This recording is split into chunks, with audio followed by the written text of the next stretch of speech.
welcome back to Nonsense Farm. Well, it is time to harvest sweet potatoes. Yesterday out at the farm I harvested two beds worth, and then here at home I have two more beds worth. You might notice that the leaves are looking a little wilty.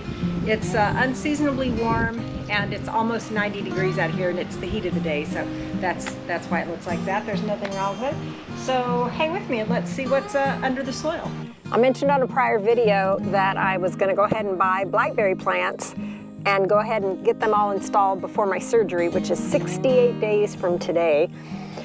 And they came in while I was traveling, and so today my big objective is to get all of these blackberry plants in the ground, and I also have 4 flats of vegetable plants that I need to get in garden beds. Usually I have harvested sweet potatoes a little later in the year, but they get too big. And so this year I decided to go ahead and do it now.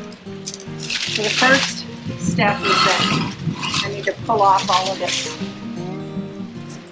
all these vines, all this foliage. My surgery is 68 days from today, and I am out of the country for 14 of those. So that doesn't give me a whole lot of time to get the farm in shape for me to be not able to walk around for several months. The next step is that we need to lay out these sweet potatoes so that they aren't touching each other. They have airflow so that they can cure. And then after that, they will store longer, and also I understand that this process of curing them makes them sweeter. What I'm going to try and do is put the larger ones down at the bottom. And anyway, I'm just going to try and sort them by size, because I think with these great big ones, I don't think people would enjoy receiving these or buying these, but they're perfectly lovely. And so what I'm going to do is I'm going to cook these and store them, like freeze them cooked, because they're perfectly lovely. But let's get started. I have 2 rows ready to go for all of these blackberry plants, and they have irrigation. They have been covered in compost. They have been covered with landscape cloth. And what I'm going to do is I'm going to make an X and then drill down with an auger and then plant each plant. In case you're wondering what these leaves are, I harvested some of the medicinal plants yesterday and I'm drying them. These shelf units, I just got them at Home Depot, and then you get the casters that go on the bottom, and in the winter and spring and really all year I use these as my seed starting racks. There's grow lights already fastened to them. I mean, they didn't come that way, I did it. And then I use them, I get these S-hooks and use them for drying things. And then as you can see, I'm also using it as a rack to dry these sweet potatoes. So these are very useful racks, and if you don't have some, you should get them.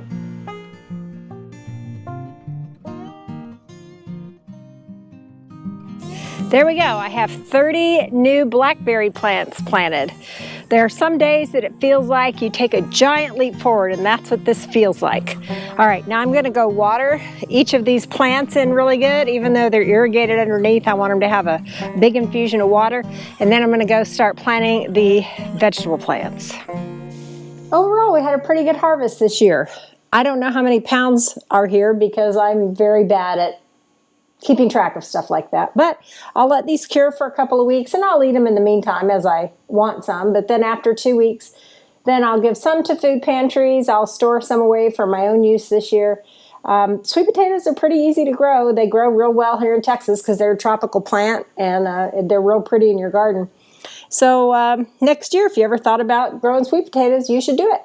All right, thank you so much for watching. I really appreciate it. Subscribe if you haven't already. Go back, listen to my other videos. Also, every Thursday night at 7 p.m. Texas time, we go live here on YouTube, and I would love you to join us. All right, bye.